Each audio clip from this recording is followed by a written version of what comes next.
मंजूस कोल्हापुरी किचनमध्ये तुमचं खूप खूप स्वागत। आज आपण बनवतोय महाराष्ट्रीयन कढीची रेसिपी।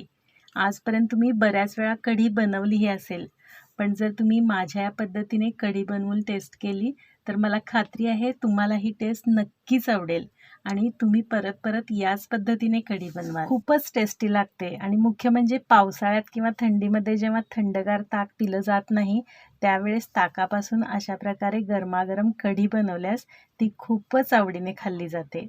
रेसिपीमध्ये 2 महत्त्वाचे पदार्थ वापरायचे आहेत ज्यामुळेच आपली कढी खूपच खमंग आणि टेस्टी बनते। त्यासाठी व्हिडिओ शेवटपर्यंत लक्षपूर्वक पहा आणि रेसिपी आवडल्यास माझ्या चॅनलला सबस्क्राईब करून बेल आयकॉन प्रेस करायला विसरू नका। तसेच व्हिडिओला लाईक, कमेंट आणि जास्तीत जास्त जणांना शेअर नक्की करा। चला तर लगेचच बनवूया कढीची रेसिपी। कढी बनवण्यासाठी इथे मी जास्त आंबट नसलेलं ताजं ताक 4 ग्लास घेतलेलं आहे। हे ताक तुम्ही डायरेक्ट दही घुसळून घेतलं तरी चालेल किंवा साईचं दही घुसळून त्याचं लोणी काढून जे ताक उरतं ते घेतलं तरीही चालेल।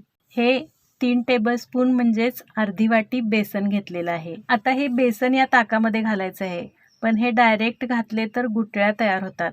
त्यामुळे या बेसनात यातलं थोडं ताक घालायचं आहे आणि छान मिक्स करून घ्यायचं आहे। ताकाऐवजी तुम्ही या बेसनामध्ये पाणी घालून घेतले तरीही चालेल। आता हे छान मिक्स करून हे तयार मिश्रण या ताकामध्ये घालायचं आहे। बेसनामुळे कढीला एकसारखा दाटसरपणा येतो, तसेच टेस्टही छान येते।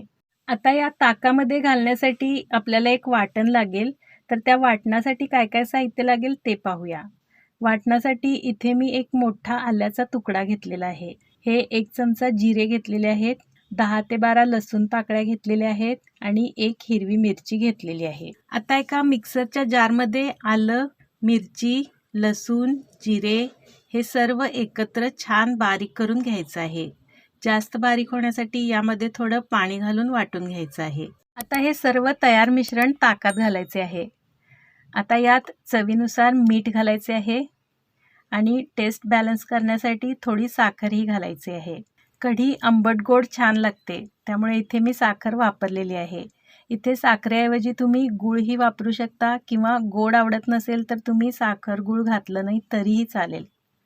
आता यामध्ये थोडासा हिंग घालायचा आहे आणि आता सर्व एकत्र व्यवस्थित ढवळून टेस्ट बघून मीठ आणि साखरेचे प्रमाण ॲडजस्ट करून घ्यायचे आहे। आता सर्वात महत्त्वाची स्टेप म्हणजे कढीची फोडणी, कारण यावरच तर कढीची खरी टेस्ट आणि खमंगपणा अवलंबून असतो। आपल्या या कढीच्या रेसिपीमधला पहिला महत्त्वाचा पदार्थ म्हणजे साजूक तूप आहे। फोडणीसाठी इथे मी तेलाऐवजी साजूक तूप वापरणार आहे, कारण तुपाच्या फोडणीमुळे कढीला खूप खमंग असा स्वाद येतो। तूप तापल्यानंतर यामध्ये लगेचच 1 चमचा मोहरी घालायची आहे। त्यानंतर अगदी थोडेसे जिरे घालायचे आहेत, कारण आपण वाटणात आधी जिरे घातलेले आहेत। आता आपल्या कढीच्या रेसिपीमधला दुसरा महत्त्वाचा पदार्थ म्हणजे मेथ्या आहेत। तर या मेथ्या आपल्याला 1 छोटा चमचा या फोडणीमध्ये घालायच्या आहेत। मेथ्यांमुळे कढीला खूपच खमंग सुवास आणि स्वाद येतो। त्यानंतर यामध्ये 1 चमचा ठेचलेला लसूण घालायचा आहे आणि 10 ते 15 कढीपत्त्याची पाने घालायची आहेत आणि हे थोडंसं हलवून फ्राय करून घ्यायचं आहे।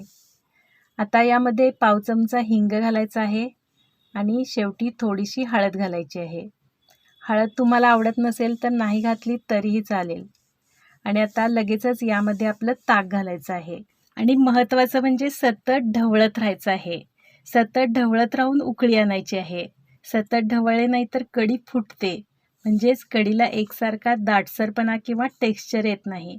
त्यामुळे सतत ढवळत राहून एक उकळी यायला लागली की लगेचच गॅस बंद करायचा आहे, कारण कढी जास्त वेळ उकळायची नसते, नाहीतर ती जास्त आंबट बनत जाते। सुरुवातीला ताकामध्ये घातलेल्या वाटणामुळे, तुपाच्या फोडणीमुळे तसेच फोडणीतील मेथ्यांमुळे कढी खूपच खमंग आणि टेस्टी बनते। आता यावर वरून बारीक चिरलेली कोथिंबीर घालायची आहे आणि ही तयार कढी गरमागरम सर्व करायची आहे।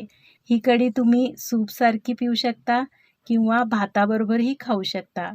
तसेच यामध्ये भजी घालून कढी पकोडा बनवूनही खाऊ शकता। तर तुम्हीही माझ्या पद्धतीने कढी नक्की बनवून टेस्ट करा आणि रेसिपी आवडल्यास माझ्या चॅनलला सबस्क्राईब करून बेल आयकॉन प्रेस करायला विसरू नका। तसेच व्हिडिओला लाईक, कमेंट आणि जास्तीत जास्त जणांना शेअर नक्की करा। पुन्हा भेटूया आणखी एका चटपटीत रेसिपीसोबत.